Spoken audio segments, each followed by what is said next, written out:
श्रीरामा जय रामा रघुरामा।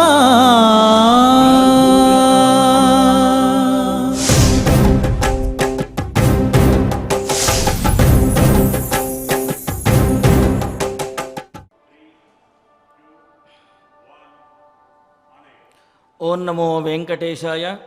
सतु प्रपंचकल्पितं ह्यनामरूपवास्तवं निराकृतिं निरामयं भजेह राममद्वयम्। लोक कल्याणार्थं దుష్టశిక్షణ శిష్టరక్షణ ధర్మ సంరక్షణార్థం శ్రీరామావతారంలో మానవునిగా అవతరించి ఈ భూలోకంలో మెలిగినప్పటికీ కూడా ఆయన యొక్క స్వామివారి యొక్క వాస్తవ తత్వము నిర్వికార నిరాకార నిరంజనమైనటువంటి ఆ పరంబ్రహ్మతత్వమే. మరి అటువంటి పరంబ్రహ్మతత్వము ఎవరు అని అంటే శృతి శిరసి విదీప్తే బ్రహ్మణి శ్రీనివాసే అని కీర్తించినట్లుగా ఆ పరంబ్రహ్మతత్వము శ్రీమన్నారాయణుడు శ్రీనివాసుడే. మరి అటువంటి శ్రీనివాసుని పరంబ్రహ్మ యొక్క అనుగ్రహంతో భక్తులందరూ కూడా సకల సంపదలతోటి తొలతూగాలి, సత్సంతానాభివృద్ధితోటి సకల కళ్యాణములతోటి అన్యోన్య దాంపత్యముతోటి ఈ విధంగా సకలమైనటువంటి సంపదలతోటి వర్ధిల్లాలి అనే ఆకాంక్షతోటి తిరుమల తిరుపతి దేవస్థానం వారు శ్రీవారి సమక్షంలో నాదనీరాజనం మండపం నుండి శ్రీ వెంకటేశ్వర భక్తి ప్రసార మాధ్యమం ద్వారా నిర్వహిస్తున్నటువంటి శ్రీమద్ రామాయణం బాలకాండ పారాయణ కార్యక్రమం నేటికి 51వ రోజులో మనము ప్రవేశించాము. శ్రీ గురు ధ్యానంతో ప్రారంభించుకుందాము అందరము కలిసి. శ్రీ గురు ధ్యానం. గురుర్బ్రహ్మ గురుర్విష్ణు గురుర్దేవో మహేశ్వర గురుః సాక్షాత్ పరం బ్రహ్మ తస్మై శ్రీ గురవే నమః. శ్రీనివాస ధ్యానం. శ్రీ వెంకటాచలాధీశం శ్రియాధ్యాసితవక్షసం శ్రితచేతనమందారం శ్రీనివాసమహం భజే. అధ సంకల్పః శ్రీమదాదివరాహక్షేత్రే విరాజమానస్య శ్రీపద్మావతీ జానేః అఖిలాండకోటిబ్రహ్మాండనాయకస్య శ్రీరామచంద్రరూపాంతరస్య భగవతః శ్రీవేంకటేశ్వరస్వామినः సన్నిధౌ హనుమత్సీతాలక్ష్మణ భరతశత్రుఘ్న పరివార సమేత శ్రీరామచంద్ర పరబ్రహ్మణః పరిపూర్ణానుగ్రహేణ అస్మిన్ భువనే అతిశీఘ్రమేవ విశూచికాక్రిమేః వినాశనార్థం భారతవర్షస్య అభివృద్ధౌ నిమగ్నానాం విద్యా విత్త వాణిజ్య కృషి వైద్య వైజ్ఞానిక దేశరక్షణాదిరంగేషు విద్యమానానాం ఆస్తిక మహాజనానాం సర్వేషాం సకుటుంబానాం ఆయురారోగ్యైశ్వర్య సద్బుద్ధి ఇత్యాది సర్వశుభఫలప్రాప్త్యర్థం తేషాం సర్వతోముఖాభివృద్ధి ద్వారా శ్రీరామరాజ్యస్య పునర్వ్యవస్థాపనార్థం అనూఢానాం శీఘ్రమేవ వివాహసిద్ధ్యర్థం దంపతీనాం అనుకూల దాంపత్య సిద్ధ్యర్థం సంతానార్థినాం శీఘ్రమేవ సత్సంతాన ప్రాప్త్యర్థం తతః పితృదేవతా ప్రీత్యర్థం గో సంరక్షణార్థం చ సకల సంపత్ప్రదే శ్రీమద్వాల్మీకి రామాయణాంతర్గతే బాలకాండే యథాశక్తి శ్లోకవ్యాఖ్యాన పురస్సరం పంచమ సర్గ శ్లోక పారాయణం తథా శ్రీమద్యోగవాసిష్ఠే విశూచికా మహామారీ నివారకస్య మహామంత్రస్య పారాయణం శ్రీధన్వంతరి మంత్రపారాయణం చ అన్యోన్య సాహాయ్యేన ఆచార్యముఖేన కరిష్యామహే. శ్రీ వాల్మీకి ప్రార్థనా. వాల్మీకిర్మునిసింహస్య కవితావనచారిణః శృణ్వన్ రామకథానాదం కో న యాతి పరాంగతిం. శ్రీ ఆంజనేయ ప్రార్థనా. యత్ర యత్ర రఘునాథ కీర్తనం తత్ర తత్ర కృతమస్తకాంజలిం బాష్పవారి పరిపూర్ణలోచనం మారుతిం నమత రాక్షసాంతకం. శ్రీరామాయణ ప్రార్థనా. వేద వేద్యే పరే పుంసి జాతే దశరథాత్మజే వేద ప్రాచేతసాదాసీత్ సాక్షాద్ రామాయణాత్మనా. శ్రీరామ ప్రార్థనా. ఆపదామపహర్తారం దాతారం సర్వసంపదాం లోకాభిరామం శ్రీరామం భూయో భూయో నమామ్యహం. శ్రీరామచంద్ర పరబ్రహ్మణే నమః. అథ శ్రీమద్ రామాయణే బాలకాండే పంచమః సర్గః. శ్రీ గురుభ్యో నమః. శ్రీ వెంకటేశ చరణౌ శరణం ప్రపద్యే. శ్రీరామాయ నమః. శ్రీమద్ రామాయణం రామకథలో మనం ఇప్పుడు అయోధ్యలో ఉన్నాం. ఆ అయోధ్యను వాల్మీకి మహర్షి మనకి చూపిస్తున్నారు. ఎలా ఉంది ఆ పరిస్థితి అంటే నిన్న మనం చెప్పుకున్నాం, మనం పైనుంచి చూస్తూ ఉంటే కనిపిస్తూ ఉండేటటువంటి దృశ్యం అది. దాన్ని ఇంకొంచెం ఈ పూట కథలో వివరించుకుందాం. ఆయతా దశచద్వే చ యోజనాని మహాపురీ శ్రీమతి త్రీణి విస్తీర్ణ సువిభక్త మహాపథ అన్నారు. నిన్నటి కథలో మనం సరయూ నది ఉంది అని అనుకున్నాం కదా. ఆ సరయూ నది వేగంగా ప్రవహించడం, ఆ సరయూ నది అనే ఆ పేరు వల్లే మనకి చాలా విషయాలు తెలిసాయి అని కూడా అనుకున్నాం. సరయూ నది గొప్ప ప్రబోధం చేస్తున్నట్లుగా, తన పనిలో తాను వెళ్ళిపోతున్నట్లుగా ఉంది అని అనుకున్నాం కదా.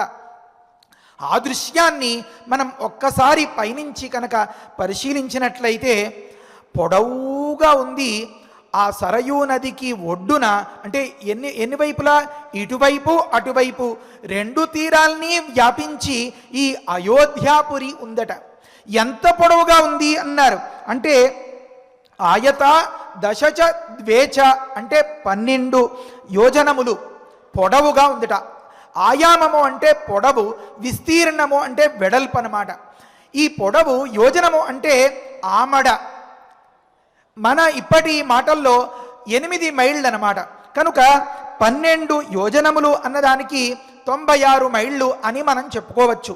96 మైళ్ళ పొడవుగా ఉన్నటువంటి ప్రదేశం అంటే పైనుంచి గమనించినప్పుడు అలా సరయూ నది రెండు వైపులా 2 తీరములు, ఆ 2 తీరాల్ని వ్యాపించి ఇంత దీర్ఘమైనటువంటి అయోధ్యాపురి. మరి ఆ వెడల్పు ఎంతగా ఉంది అంటే 3 విస్తీర్ణ అన్నారు. అంటే ఇంతకుముందు అనుకున్నట్లుగా 8 మైళ్ళు ఒక ఆమడ, ఒక యోజనం అయితే 3 8 24 కనుక 24 మైళ్ళ వెడల్పులో ఉందన్నమాట ఆ పట్టణం. అయితే దాన్ని వర్ణిస్తారు. అంత మనోహరంగా, అంత దివ్యంగా, అంత పూలు పళ్ళు కాయలతో నిండినటువంటి చెట్లతో, అంత పరిమళ భరితంగా చూడడానికి పరవశించిపోయేలాగా ఉన్నటువంటి ఆ అయోధ్య శ్రీమతి అన్నారు. ఒక మంచి ఇంటి ఆయనకి ఎంతో ఉన్నతమైనటువంటి సంస్కారం కల ఒక గృహిణి ఎలా ఉందో అలా ఉంది పెద్ద ముత్తైదువు. అంటే మన రాముడికి అమ్మమ్మ గారి గురించో మా అమ్మగారి గురించో వర్ణిస్తున్నట్లుగా ఉంటుందన్నమాట బహుశా ఇప్పుడు. అంటే పిల్లలకి పండక్కి తాతగారింటికి వెళ్తున్నాం, అమ్మమ్మ దగ్గరికి వెళ్తున్నాం, మామ దగ్గరికి వెళ్తున్నాం అంటే ఎంత పరవశమో. బస్సు ఆగేలోపే తలుపు దగ్గరికి వచ్చేసి దిగిపోతానని ఉత్సాహంతో పిల్లవాడు ఎలా గుంజుకుంటూ ఉంటాడో బహుశా మన రాముడు కూడా తన ప్రదేశాన్ని వర్ణించబోతూ ఉంటే ఇప్పటికి ఇంకా కిందకి రాలేదు కదా కథలో, పైనుంచి అలా చూస్తున్నట్లుగా కనిపిస్తూ ఉంటుంది మనకి. మహర్షి వర్ణన అలా ఉంది కనుక శ్రీమతి అని వర్ణించారన్నమాట. అందుకనే దాన్ని అన్నారు మహాపురి అన్నారు. అంటే ఇంత దీర్ఘంగా, ఇంత దివ్యమైనటువంటి సౌందర్యంతో, ఇంత ప్రకృతి సౌందర్యంతో అలరారుతోంది కనుక, అంత శోభగా ఉంది కనుక శ్రీమతి త్రీణి విస్తీర్ణ సువిభక్త మహాపథ. అది ఒక గొప్ప మాట. ఏమనంటే ఏ స్థాయిలో వాళ్ళు వెళ్ళడానికి ఆ స్థాయిలో మార్గాలట. మహారాజు ప్రయాణం చేయాలనుకోండి, వారి మార్గానికి ఎవరో అడ్డం రాకుండా, లేకపోతే మధ్యలో వెళ్ళే వాళ్ళందరినీ ఆపేసి మళ్ళీ ఇబ్బంది పెట్టక్కర్ లేకుండా ఆ మార్గం వేరే.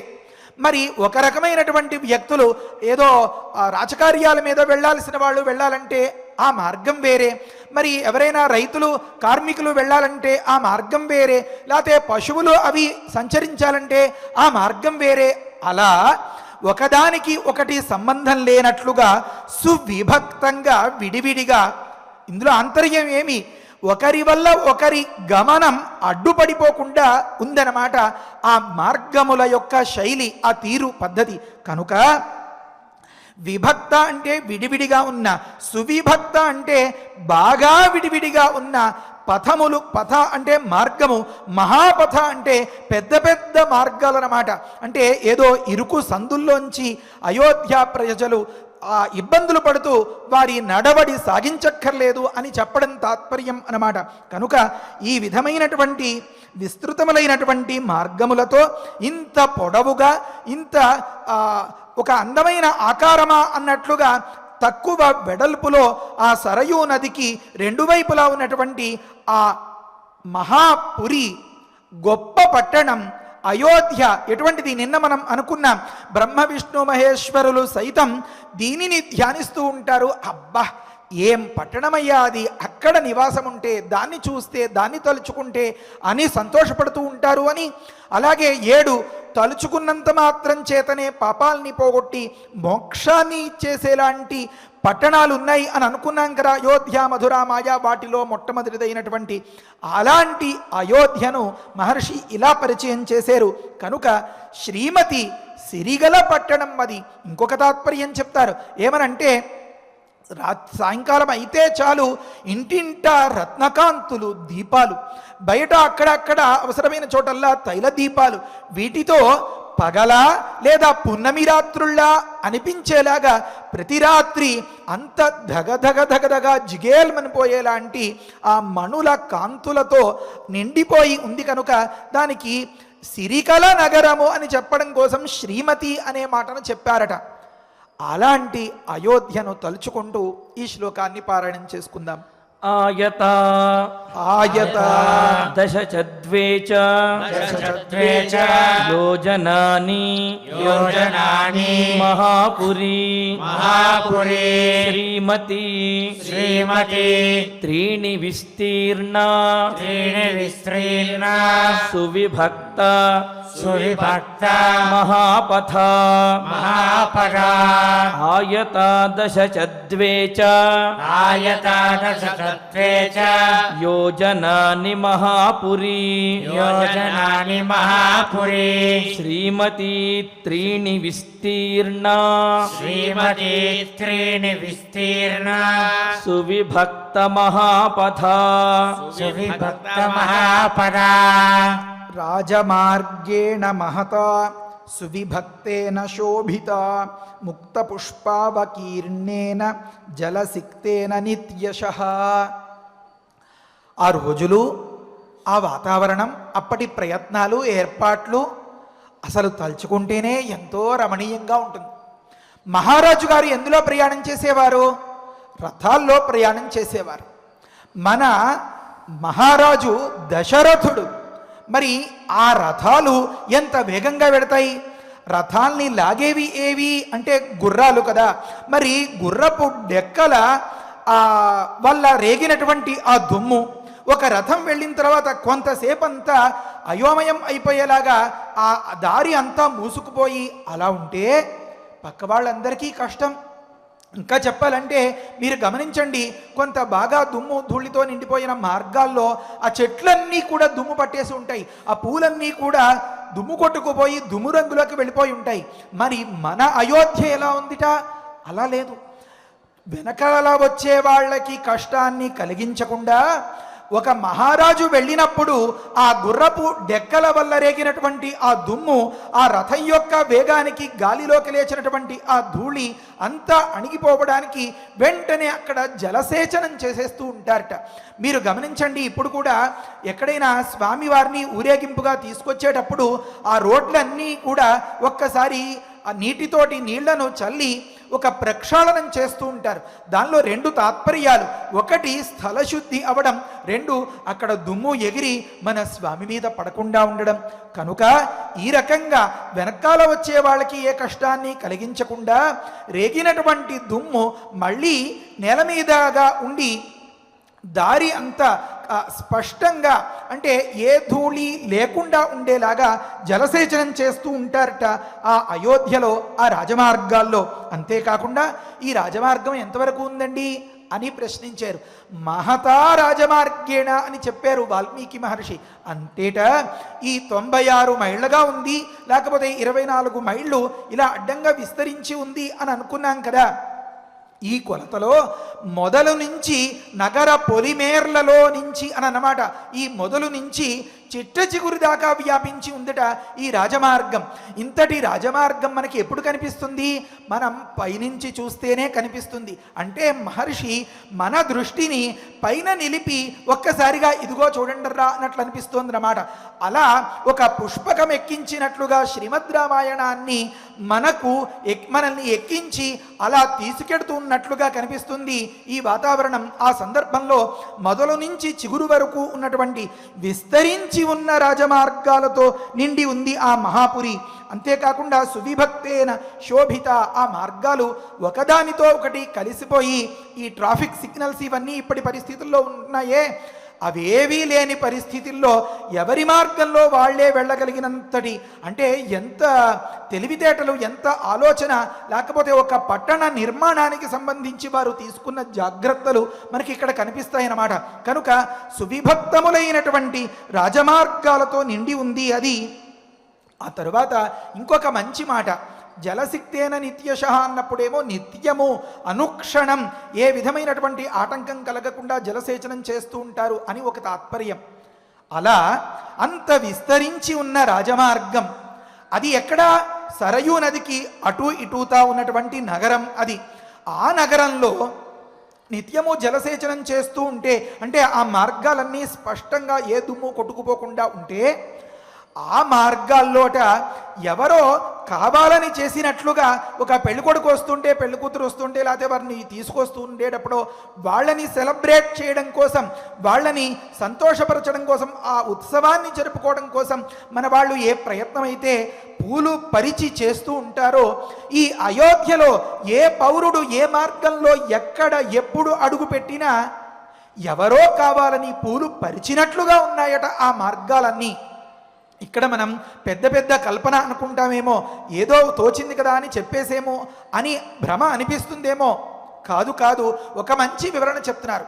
ఎంతో హృదయమైనటువంటి దృశ్యం, ఎంతో సహృదయతతో ఆలోచించవలసినటువంటి దృశ్యం, ఎంతో విచక్షణతో యుక్తితో పరిశీలించాల్సినటువంటి ఘట్టం.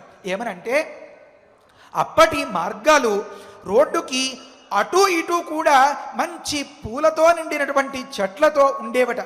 ఈ నీరు పోయడం అనే కారణంతో ఆ మొక్కలకి ఆ చెట్లకి కూడా ఎప్పుడూ నీటి సరఫరా జరుగుతూ ఉండేదట. ఎప్పుడూ నీటితో నిండినటువంటి ఆ ప్రాంతం పచ్చటి ఆకులతో కళకళలాడుతూ ఉంటే, చెట్టు నిండా విరబూసినటువంటి పూలు ఉంటే, మరి చల్లటి గాలికి రాలినటువంటి ఆ పూలు రోడ్డు మీద అంతా, ఆ మార్గం అంతా కూడా అక్కడ చల్లినట్లుగా ఉందట. అంటే కవి ఒక సందర్భంలో చెప్తారు, ఒక పదాన్ని ప్రయోగించారు అంటే తన మనసులో ఉన్న భావాన్ని అంతని కూడా పరిచేయడం కోసమా అన్నట్లుగా ఉంటుంది. అది ఎలా తెలిసింది అని, రోడ్డంతా పరిచినట్లుగా ఉన్న పూలతో నిండినటువంటి మార్గము అని చెప్పడం కోసం ముక్త పుష్పావకీర్ణేన అని చెప్పిన ఈ ప్రయోగం వల్ల తెలిసింది. ఆ ముక్తములైనటువంటి పుష్పములతో అవకీర్ణమైన అంటే చల్లినట్లుగా అని భావం అన్నమాట. అయితే అది గాలికి పడితే అది అలా ఒకరు ఒక్కొక్క పువ్వు పేర్చినట్లుగా అందంగా డెకరేట్ చేసినట్లుగా అలంకరించినట్లుగా కనిపిస్తుంది అన్నమాట. ఇప్పుడు కూడా మనం అక్కడక్కడ తిరుమలలో తిరుపతిలో కూడా చూడగలుగుతాం. ఆ కాడమల్లి పూలు అవన్నీ ఉండేటటువంటి చెట్లు, అక్కడ ఉండేటటువంటి పడి అంటే ఫుట్పాత్ అంటాం కదా, ఆ నడక మార్గంలో వాన వచ్చినప్పుడు ఆ మార్గం అంతా అలా కడిగేసినట్లుగా అయిపోతుంది, ఎవరినో ఉద్దేశించి అన్నట్లుగా. ఆ తరువాత మంచి గాలి వేసిందనుకోండి, ఆ పూలన్నీ రాలిపోయి అలా వరుసగా పేరుకుంటూ ఉంటాయి. వెళ్ళి వచ్చేటటువంటి యాత్రికులు ఆ పూలనన్నీ ఏరుకుంటూ ఉండేటటువంటి దృశ్యాన్ని మనం ప్రత్యక్షంగా చూడగలుగుతాం. కనుక స్వామి వైభవం వల్ల ఇక్కడ ఇలా ఉంటే, ప్రత్యక్షంగా సంచరించేటటువంటి అలాంటి అయోధ్య సాకేతపురి మరి ఇంకెంత రమణీయంగా ఉంటుంది. కనుక మహర్షి ఇలాంటి ప్రయోగాన్ని చేసేరట. ఏమని? కీర్ణ అంటే చల్లినట్లుగా ఉన్నా అని చెప్పచ్చు, అవకీర్ణ అంటే వెదజల్లినట్లుగా అన్ని వైపులకి పరిచినట్లుగా ఉన్నా అని భావం. అయితే ఆ పూలు ఎలా ఉన్నాయి అన్నారు అంటే ముక్త పుష్పవకీర్ణేన అనే ప్రయోగం వేశారు. దీన్ని శ్లేష అంటారు. ఒక అర్థం చూస్తే చెట్ల నుంచి రాలినా అని అర్థం అన్నమాట. ముక్త అంటే విడివడిన, చెట్ల నుంచి విడివడిన పూలు అవి గాలికి అది ఎంతో సహజంగా ఉండేటటువంటి దృశ్యం. తాత్పర్యం ఏమి అంటే ఆ పూలు మంచి ముత్యాలను కావాలనుకుని అలా పేర్చినట్లుగా ఉందట ఆ ప్రాంతము, ఆ ప్రదేశం అంతా కూడా. ఆ ప్రదేశాన్ని ఒక్కసారి తలుచుకుంటూ, ఒక్కసారి మనస్సులో చూసుకుంటూ ఇలాంటి శ్లోకాన్ని మనం పారాయణం చేసుకుందాం. రాజమార్గేణ మహతా సువిభక్తేన శోభితా ముక్తపుష్ప అవకీర్ణేన జలసిక్తేన నిత్యశః రాజమార్గేణ మహతా సువిభక్తేన శోభితా ముక్తపుష్పావకీర్ణేన జలసిక్తేన నిత్యశః అలాంటి కన్నుల పండువగా ఉన్నటువంటి ఆ అయోధ్య అనేటటువంటి ఆ మహాపట్టణాన్ని మహారాష్ట్ర వివర్ధనుడైన దశరథ మహారాజు పరిపాలిస్తున్నారట. తాంతు రాజా దశరథ మహారాష్ట్ర వివర్ధన పురీం ఆవాసయామాస దివం దేవపతిర్యథ అన్నారు. దశరథ అంటే చెప్తారండి చాలా భావాలు ఇంకా సందర్భాల్లో మనం వివరించుకుందాం. ఒక సందర్భంలో చెప్పుకుంటే ప్రసిద్ధమైనటువంటి మాట, దశసు దిక్షు రథ యస్య సహా దశరథ అని ఒక మాట చెప్తారు. అంటే మామూలుగా మనం ఎక్కే వాహనాలు ఒకవైపుకే ప్రయాణం చేయగలుగుతాయి. ఇది చాలా విచిత్రం. దశరథుడి రథానికి కట్టినటువంటి గుర్రాలు ముందుకి ఎంత వేగంగా వెళ్ళగలుగుతాయో వెనక్కి కూడా అంత వేగంగా వెళ్ళగలుగుతాయి అనే భావం కనిపిస్తోంది. కనుక ముందుకి వెనక్కి, కుడి పక్కకి ఎడం పక్కకి, పైకి కిందకి, ఆ మూలలకి ఈ మూలలకి లెక్క వేస్తే 10 వచ్చాయన్నమాట. కనుక అన్ని వైపులకి వెళ్ళగలిగినటువంటి చాకచక్యం ఉన్న గుర్రములను కట్టిన రథమును ఎక్కి ప్రయాణం చేసేవాడు అంటే ఆ రాజుకి ఇంకెంతటి సామర్థ్యం ఉండాలి మీరు ఆలోచించండి. వెనకకి గుర్రాలు వెళ్ళడం అనేది నేనేదో ఒక కారు బ్యాక్ చేయడం అన్నట్లుగా అందం కోసం చెప్పిన మాట. నిజంగా చెప్పాలంటే మన దశరథుడు రాజర్షి ముందుకి పోగలడు, వెనుక దిక్కుకి పోగలడు, పక్కలకి పోగలడు, పైకి అంటే స్వర్గానికి కూడా వెళ్ళి ఆ దేవేంద్రుడికి సహకారం చేసి వచ్చేవారు అని చెప్తూ ఉంటారన్నమాట. ఇలా ఇది నా చోటు, ఇది కాదు, ఇది నాకు కలిసొచ్చే దిక్కు, ఇది అంతగా అనువు కాదు అనే భేదం, ఆ సమస్య, ఆ దోషం లేకుండా అన్ని వైపులా కూడా అప్రతిహతంగా అంటారు. అంటే ఎదురు లేకుండా సంచారం కలిగినటువంటి అని చెప్పడం కోసం దశరథ అనే శబ్దంతో ప్రయోగిస్తారనమాట. లేకపోతే ఏదో ఇక్ష్వాకు వంశీయుడైనా, కౌసల్యాపతి అయినా, రాముడి తండ్రి అయినా అలా రకరకాల పేర్లతో చెప్పవచ్చు. కానీ ఇక్కడ అలా చెప్పలేదు. కనుక అంతటి ఉత్తముడు, అంతటి సమర్థుడైనటువంటి రాజా. ఇంతకుముందు చాలాసార్లు అనుకున్నాం, ప్రకృతిని రంజింపచేసేటటువంటి, ప్రకృతి అంటే ప్రజలు కనుక ప్రజలందరికీ కూడా ప్రియంగా ఉండేటటువంటి ఆ దశరథుడు అనేటటువంటి రాజు తాం పురీం ఆవాసజామాస నివాసంగా ఏర్పరచుకొనెను అని భావం అన్నమాట. అక్కడ ఉండి తన పరిపాలనను సాగించారన్నమాట. ఎలా అన్నారు, దశరథుడికి ఒక మంచి విశేషణం మహారాష్ట్ర వివర్ధన అని. అంటే నిరంతరము అహర్నిశలు రేయింపబళ్ళు ఎప్పుడు ఒకటే ఆలోచన, తన రాష్ట్రం యొక్క, తన దేశం యొక్క అభివృద్ధి అన్నమాట. కనుక నిరంతరము రాష్ట్రం యొక్క అభివృద్ధిని ఆశించి దానికోసం పాటుపడేవాడు కనుక రాష్ట్ర వివర్ధన అన్నారు. ఇంతటి అర్థం ఎలా వస్తోందండి అన్నారు, మహా అనే పేరు వల్ల అన్నారు. కనుక ఇతడు మహాత్ముడైనటువంటి రాష్ట్ర వివర్ధనుడు కనుక మహారాష్ట్ర వివర్ధన అని ప్రయోగించేరట.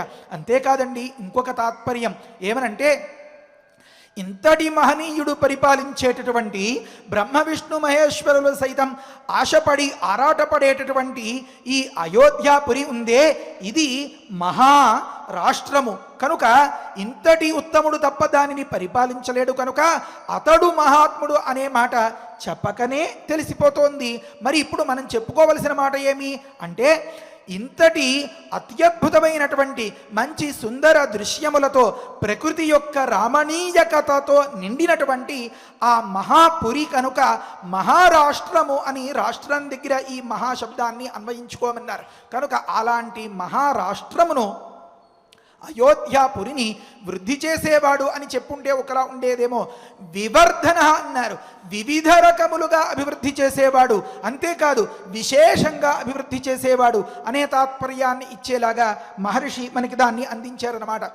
ఇక్కడ ఒక పోలిక ఉదాహరణ, ఎగ్జాంపుల్ అనేది తెలియని దానిని తెలిసిన దాని ద్వారా చెప్పడం అనే దానికోసం అన్నమాట.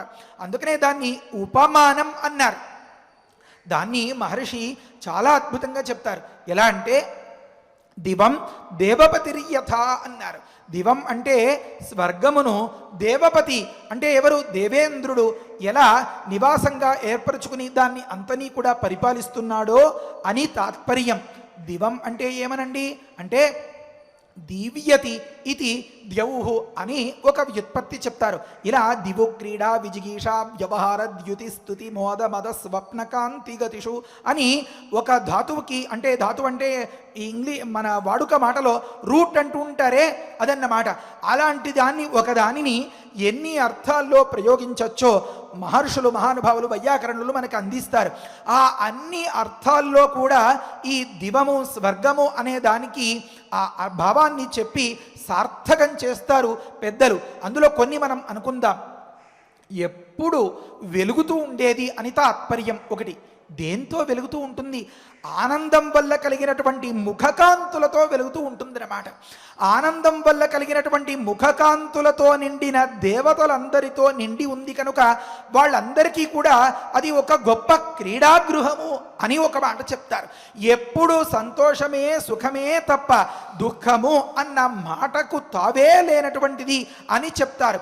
అంతేకాదు, అమృతాన్ని తాగి ఆకలిని సైతం మరిచిపోయి కోరిన వారికి కోరిన దానికంటే కూడా కొండంత ప్రసాదించగలిగేటటువంటి దేవతలందరూ నిత్యం ఆవాసం చేసుకున్నది ఆ దివము, స్వర్గము అని చెప్తారు. అలాగా తనని ఆశ్రయించిన వాళ్ళందరికీ కూడా రండిరాని తనతో తీసుకెళ్ళి ఆ స్వర్గ స్థితిని కల్పించేటటువంటి పుణ్యాత్ములు ఉండే చోటు కనుక దాన్ని ద్యౌహు, దివము అని చెప్తారన్నమాట.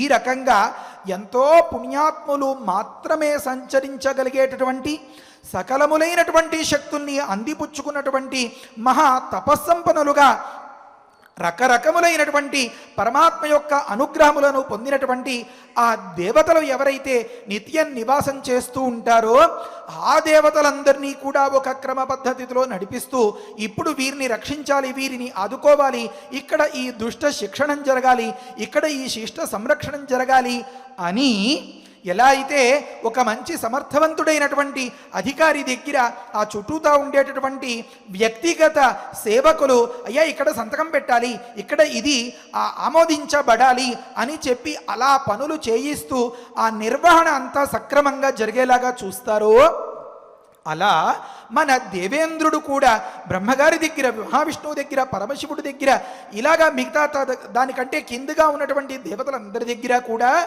ఈ లోక సంరక్షణం అనే దాన్ని సక్రమంగా జరిగేలాగా చూస్తూ ఎంతో నిబద్ధతతో 100 అశ్వమేధ యాగాలు చేసి ఆ సింహాసనాన్ని అధిష్ఠించి ఏమాత్రం విర్రవిగకుండా బృహస్పతి గారు దేవగురువు వారి సలహాలు సంప్రదింపులతో ఈ బ్రహ్మ విష్ణు మహేశ్వరుల యొక్క దివ్యానుగ్రహంతో లోకములన్నింటినీ సంరక్షిస్తూ ఉన్నట్లుగా దేవపతి అయినటువంటి దేవేంద్రుడు అమరావతిని వలే అని చెప్పడం కోసం ఇక్కడ ఈ ఉదాహరణ చెప్పారనమాట.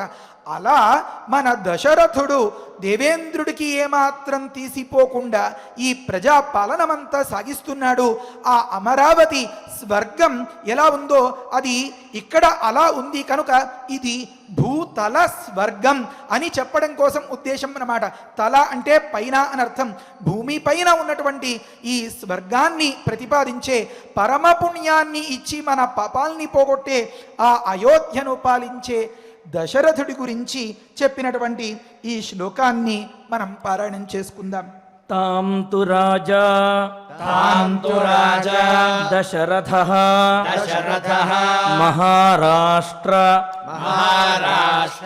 వివర్ధనః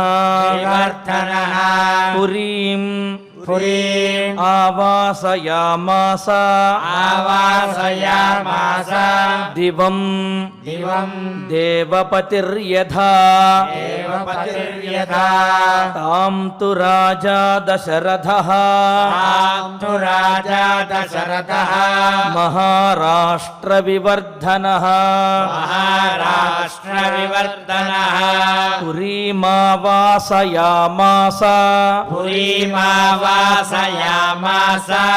దివం దేవపతిర్యథా ఇప్పుడు ఇంకా వాల్మీకి మహర్షి నెమ్మదిగా ఆ పట్టణంలోకి తీసుకెళ్తున్నారు మనల్ని.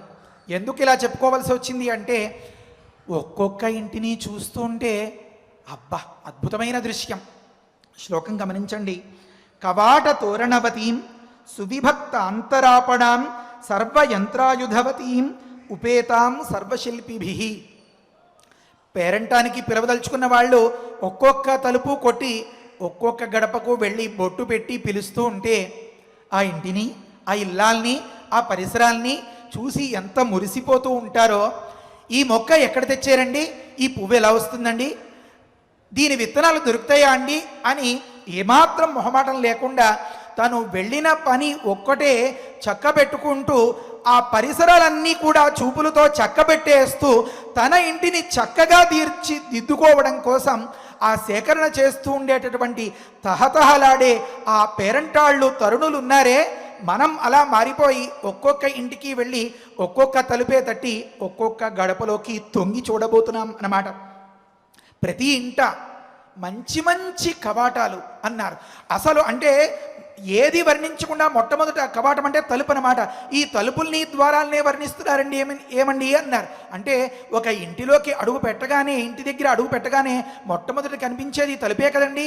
అందుకనే అది అందంగా కనిపించడం కోసం మిగతా ఫర్నిచర్ అంతా ఎలా ఉన్నా ముఖద్వారాన్ని చాలా ముఖ్యంగా తయారు చేయించుకుంటూ ఉండడం లోకల్లో ఉంది. ఆ ముఖద్వారానికి మంచి మంచి లక్ష్మీదేవి బొమ్మ పెట్టుకోవడమో, వినాయకుడి బొమ్మ పెట్టుకోవడమో, లేకపోతే అలా ఈ చెక్క మీదనే దాన్ని చెక్కించుకోవడం లోకంలో అలవాటుగా ఉంది. కనుక అది ముఖ్యమైనది కనుక ఆ ముఖద్వారం మీద పడింది మన వాల్మీకి దృష్టి. దాన్ని ఒక్కసారి అలా చూశారు. అంటే బహుశా అప్పుడు తలుపులు వేసి ఉన్నట్లున్నాయి అన్నమాట. అంటే తలుపు కొట్టిన తర్వాత కదా తలుపు తెరిచి ఏమండి విషయం అని అడుగుతారు. కనుక ముందు కనిపించింది ఏమి అని అందమైనటువంటి తలుపులు ఉన్నటువంటి ఆ ముఖద్వారం కనిపించిందట. దానికంటే కొద్దిగా లోపలికి పరిశీలిస్తే ఈ తలుపు తెరుచుకుని లోపలికి వెడితే అక్కడ అసలైన మందిరం దాని ద్వారం ఉంది అన్నారు. దీనికి ముందుగా ఏముంది అన్నారు అంటేట మీరు గమనించండి, బాగా ధనికులు మంచి ఐశ్వర్యవంతుల ఇళ్లల్లో, అంటే ఎందుకు అలా చెప్తున్నానంటే ఏదో సంకుచితంగా దొరికిన దానిలో కొద్దిగా కట్టుకుందాం అని కాకుండా విశాలంగా ఒక భవంతి కట్టుకోవాలి అని అనుకున్నప్పుడు ఏది రాజీ పడకుండా ఎంత ఇష్టం ఉందో దాన్ని తగ్గట్టుగా కట్టుకుంటారు కదా. అప్పుడు ఏం కనిపిస్తుంది అంటే ముందు 2 స్తంభాల్లాగా ఉండడం. ఇప్పటి రోజుల్లో ఐరన్తో గేట్లో ఏవో చేసి పెట్టుకుంటారు అనుకోండి, ఆ రెండింటి మీద 2 లైట్లు పెట్టుకుంటారు. ఆ రెండింటికి పైనుంచి ఇలా కవర్ చేసేలాగా దీనిని కలుపుతూ ఉన్నట్లుగా ఒక స్ట్రక్చర్, ఒక నిర్మాణాన్ని పెట్టుకుంటారు. దాని మీద జాజి లతలో లేకపోతే ఇంకా మాలతీ తీగలో మరొకటో పాకించుకుంటూ ఉంటారు. ఇది గేటు దాటి లోపలికి వచ్చేంత వరకు అలా ఒక పూర్వకాలపు గుర్రబండికి పైన ఉండేటటువంటి కప్పులా ఉంటే ఆ కప్పు నిండా ఆ లతలు వ్యాపించి ఉంటే లతలంతా కూడా పూలతో నిండిపోయి పరిమళిస్తూ ఉంటే వీధి తలుపు కోసం తెరుచుకున్నటువంటి ఆ గేట్లోంచి లోపలికి ఇంట్లోకి వచ్చేంత వరకు ఈ పూల పరిమళాలు అబ్బా అనిపించేలాగా హాయిగా ఉంటే ఆ ఇంటిని తలుచుకుంటేనే చాలా ఆనందంగా ఉంది కదా. మనం అయోధ్యలో ఉన్నాం ఇప్పుడు. కళ్ళు మూసుకుంటే మన పలకంలో స్క్రీన్ ప్లే అంటారు కదా, అదంతా కనిపిస్తుంది. అలాంటి స్థితిలో తోరణములతో నిండినటువంటి ఆ అయోధ్యలో ఉండేటటువంటి ఒక్కొక్క ఇంటిని పరిశీలింపచేస్తున్నారు మన వాల్మీకి మహర్షి. కవాట తోరణవతీం అన్నారు. తోరణం అంటే ఏమి? ఇలా ఆర్చి అంటాం కదా, ఇలా కడతాం కదా, దాన్ని తోరణము అంటారు. అలా ఏం కడతాం? ఎప్పుడైనా పండగ వస్తే ఓసారి మామిడాకులు అవి కొనుక్కుని కట్టుకుంటాం.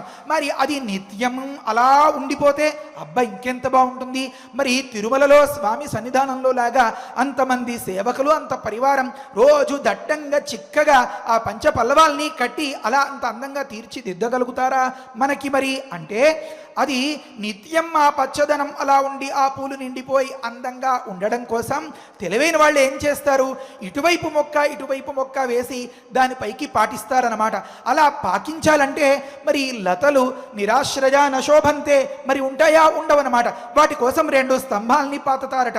కనుక అలా పాతినటువంటి 2 స్తంభాలు, ఆ స్తంభాలపైకి పాకినటువంటి ఈ మాలతీ తీగలు లాంటి దివ్య పరిమళ భరితములైనటువంటి లతలు, పూలు, వీటితో నిండి ఉన్నటువంటిది ఆ అయోధ్యలో ఉండేటటువంటి ఒక్కొక్క ప్రాంగణం అని చెప్పడం కోసం వాల్మీకి మహర్షి మాట చెప్పారన్నమాట.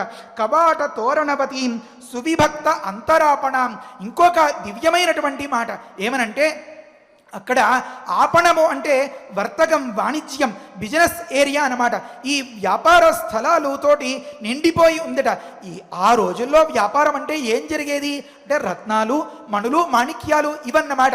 కనుక ఓ ఇంటిని పరిశీలిస్తే అక్కడ ఇలా ఉంది, ఆ పక్కన ఇంకాస్త పరిశీలిస్తే మణులు, మాణిక్యాలు అవన్నీ కూడా అలా రాశులుగా పోసినట్లుగా ఉందట.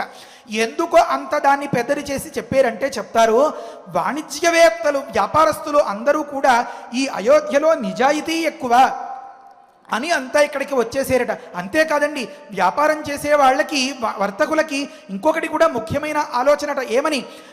బయ్యర్స్ ఎక్కువగా ఉండేది, బయ్యింగ్ కెపాసిటీ అంటూ ఉంటారు కదా. కొనుగోలు శక్తి అధికంగా ఉన్న చోట్ల వ్యాపారం చేస్తే బాగా రాణిస్తుంది అని ఒక ఆలోచన ఉంటుందట. కనుక ఈ అయోధ్యలో కొనుగోలుదారులు అందరూ కూడా మంచి మహారాజంతటి సిరి సంపదలు కలవారు. కనుక ఇక్కడ బాగా వాణిజ్యం జరుగుతుందని ఏదో చిన్న సందులో లాగా కాకుండా పెద్ద పెద్ద రాశులుగా పోసినటువంటి మణులు, మాణిక్యాలతో నిండిన వర్తక సముదాయం, అంటే షాపింగ్ కాంప్లెక్స్ అంటారు కదా, అలాంటి వాటితో నిండిపోయి కళ్ళకి చూస్తే ధగధగధగలాడిపోయేలాగా ఉందట ఆ అయోధ్య, అమరావతి లాంటి మన రాముడి యొక్క సాకేతపురం. కవాట తోరణవతీం సువిభక్త అంతరాపణం. అంతేకాదండోయ్, తేడా వస్తే వెంటనే ఉపేక్షించేది లేకుండా దారిలో పెట్టడానికి సిద్ధంగా ఉంటారట అక్కడ ఉండేటటువంటి రాజభటులు, ఆ సామగ్రి సైన్యం అంతా కూడా. సర్వయంత్రాయుధవతీం, అన్నారు. ఇది అది అని లేదు, అనేక రకములైనటువంటి ఆయుధాలతో నిండి ఉందట. మనకు రాష్ట్రపతికి గౌరవం కోసం చేసేటటువంటి మన మహనీయులు సైనికులు కవాతు నిర్వహిస్తూ ఉంటారే, అప్పుడు మనం చూడగలుగుతాం ఇది పలానా దళం అని చెప్తూ ఉంటారే. అలా అనేక రకములైనటువంటి సేనలు వారి యొక్క సామర్థ్యాన్ని నిరూపించుకుని శిష్ట సంరక్షణ దుష్ట శిక్షణం చేయడం కోసం అన్నట్లుగా సిద్ధంగా ఉన్నటువంటి ఆ ఆయుధాన్ని కూడా మనం అక్కడ చూడగలుగుతామన్నమాట. సర్వయంత్ర ఆయుధవతీం ఉపేతాం సర్వశిల్పిభి. ఎప్పుడు ఈ వీళ్ళని కొట్టడం వాళ్ళని కొట్టడం ఈ ఆయుధాలు ఇవేనా? అంతేకాదు, మరి ఎప్పుడు ఎవరికి ఏ పని కావాల్సి ఉన్నా ఆ పనిలో నిపుణులైన నిష్ణాతులై ఉన్నటువంటి నేర్పరులైన కళాకారులు శిల్పులు అందరూ సిద్ధంగా ఉంటారట. అంటే ఉదాహరణకి ఏదో గొలుసు కొంచెం పెరిగిపోయిందండి అని భార్య ఇచ్చిందనుకోండి, భర్త అలా పెడితే వెంటనే నిజాయితీగా చేసి ఇచ్చేస్తాడు అనమాట. ఇప్పుడు ఖాళీ లేదు, వారం తర్వాత రండి, లేకపోతే అది చేసే ఆయన ఊళ్ళో లేరు, ఇలాంటి దానికి అవకాశమే లేదు. కనుక నిపుణులైనటువంటి కళాకారులకు ఆయా అంశాల్లో నేర్పరులైనటువంటి కుశలరు అయినటువంటి వారికి ఎక్కడ కొదవు లేనటువంటిది ఈ అయోధ్య అని తెలుపుతున్నారు మన మహర్షి. ఈ రకంగా మనం ఎంతమంది గురించి ఎన్ని రకాలుగా ఎంత అందంగా వర్ణించుకుని వివరించుకున్న తరగనంతటి శోభ, తరగనంతటి ఆనందాన్ని ఇచ్చేటటువంటి సిరి కళ, అలాంటి దానితో నిత్యమంగళకరంగా ఉన్నటువంటి ఆ అయోధ్య గురించి మహర్షి వాల్మీకి అనేక రకాలుగా వర్ణిస్తారు. మరికొంత వర్ణనను రేపటి దానిలో మనం వివరించుకుందాం.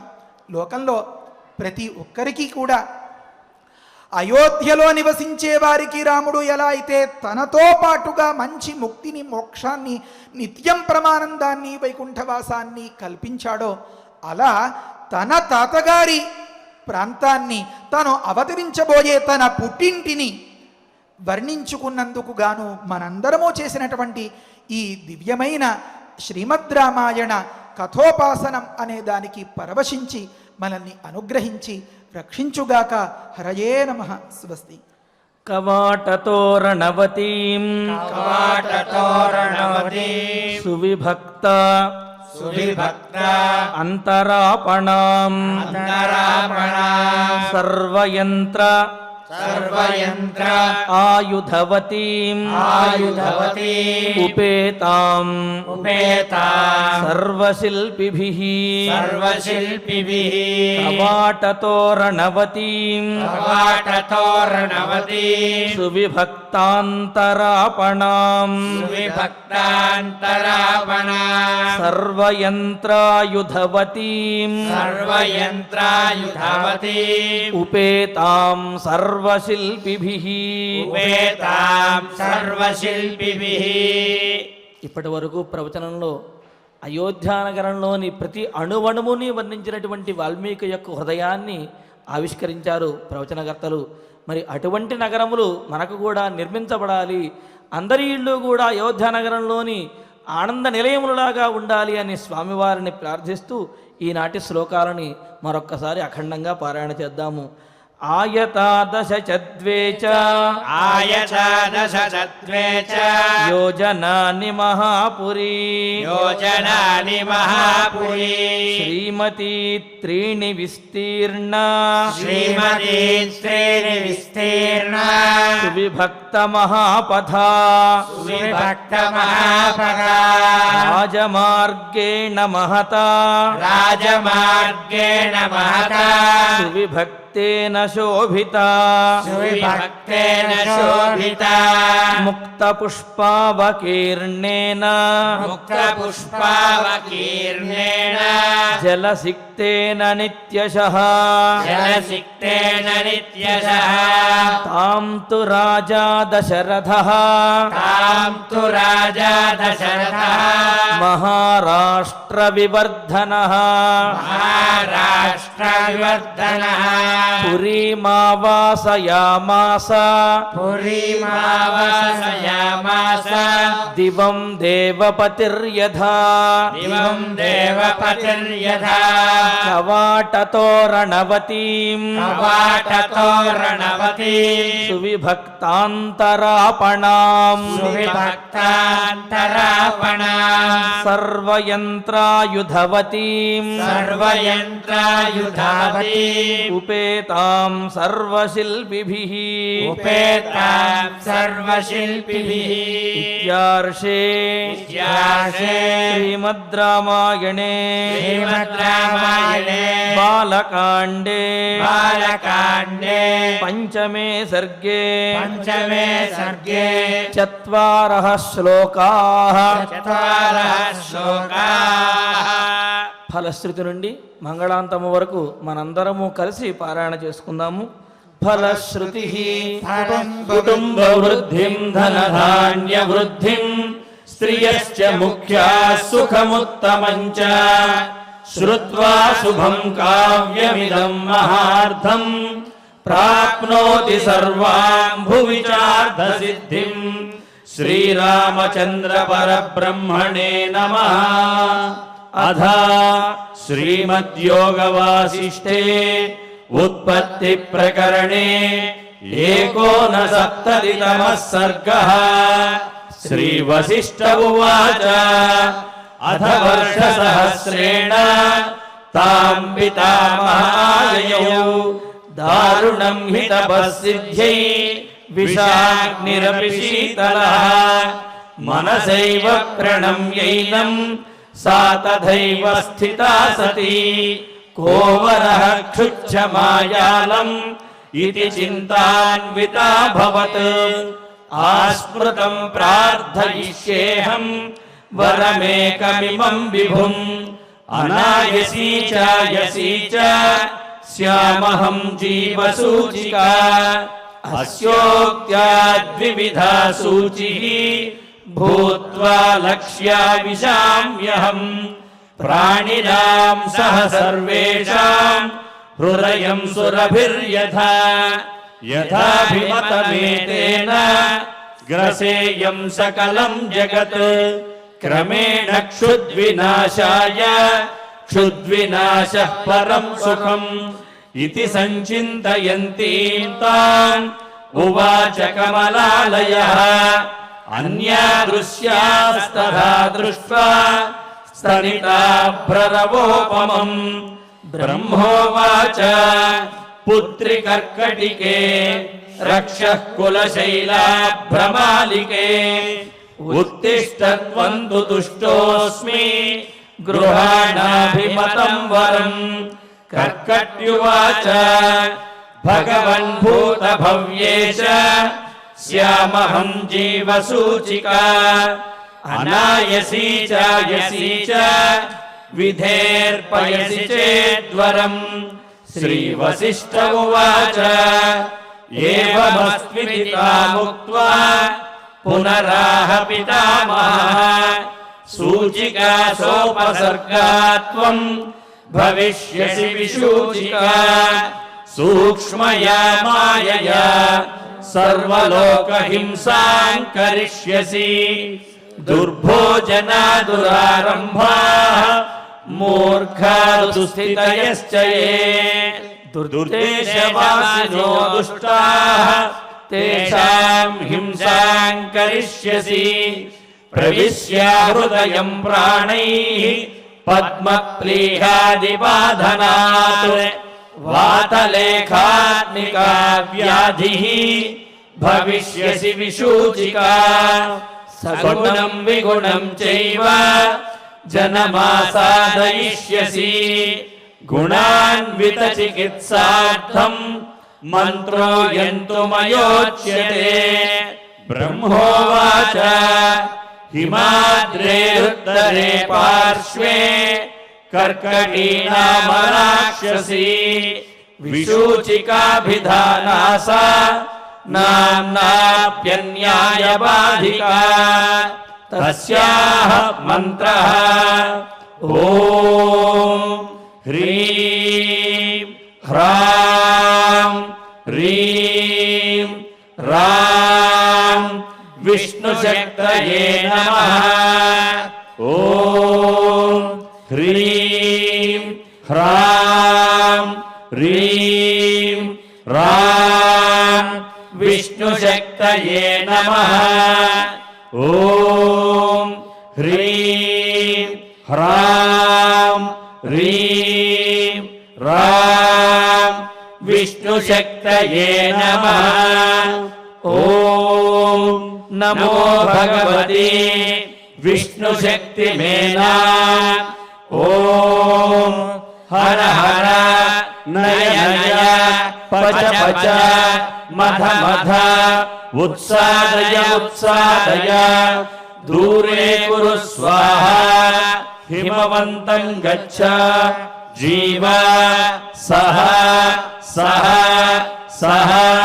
चन्द्रमण्डलगतोऽसि स्वाहा ॐ नमो भगवते विष्णुशक्तिमेना ॐ हर हर नय नय पच पच मध मध उत्सादय उत्सादय दूरे कुरु स्वाहा हिमवन्तं गच्छ जीव सह सह सह चन्द्रमण्डलगतोऽसि स्वाहा ॐ नमो भगवते विष्णुशक्तिमेना ॐ हर हर नय नय पच पच मध मध उत्सादय उत्सादय दूरे कुरु स्वाहा हिमवन्तं गच्छ जीव सह सह सह चन्द्रमण्डलगतोऽसि स्वाहा इति मन्त्रे महामन्त्रम् न्यस्य वामकरोदरे माज्ययेदातुराकारम् तेन हस्तेन संयुतः हिमशैलाभिमुख्येन विद्रुतां तां विचिन्तयेत् कर्कटीं कर्कशाक्रन्दां मन्त्रमुद्गरमर्दिताम् आतुरं चिन्तयेच्चन्द्रे रसायन हृदि स्थितम् अजरामरणं युक्तं मुक्तं सर्वाधिविभ्रमैः साधको हि शुचिर्भूत्वा स्वाचान्तः सुसमाहितः क्रमेणानेन सकलां प्रोच्छिनत्ति विशूचिकाम् इति गगनगतः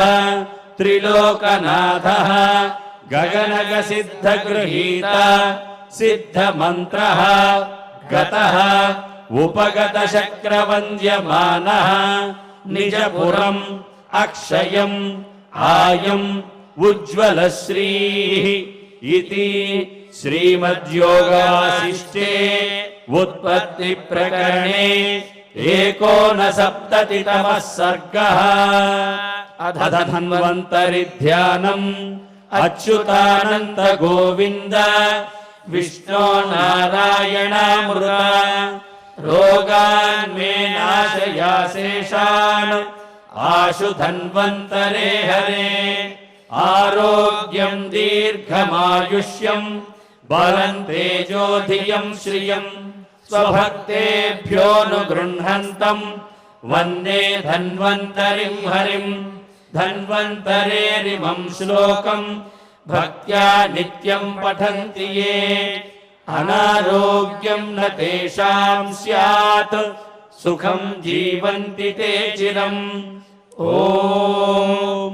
नमो भगवते वासुदेवाय धन्वन्तरये अमृतकलशहस्ताय वज्रजलौकहस्ताय सर्वामय विनाशनाय त्रैलोक्यनाथाय महाविष्णवे स्वाहा ॐ वासुदेवाय विद्महे सुधाहस्ताय धीमहि तन्नो धन्वन्तरिः प्रचोदयात् अथ नवग्रह प्रार्थना आरोग्यं पद्मबन्धुर्वितरतु नितरां सम्पदं शीतरश्मिः भूलाभं भूमिपुत्रः सकलगुणयुतां वाग्विभूतिं च सौम्यः सौभाग्यं देवमन्त्री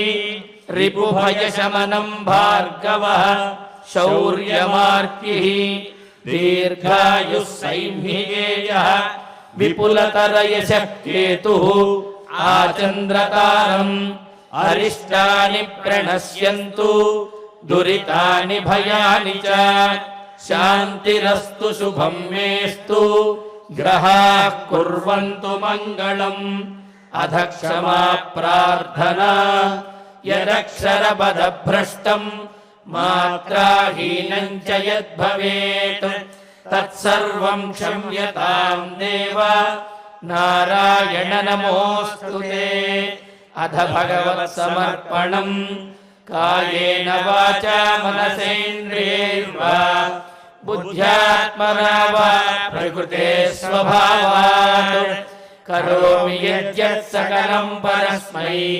नारायणायेति समर्पयामि अध मङ्गलम् श्रियकान्ताय कल्याणनिधये निधयेऽर्थिनाम् श्रीवेङ्कटनिवासाय श्रीनिवासाय मङ्गलम्। नमो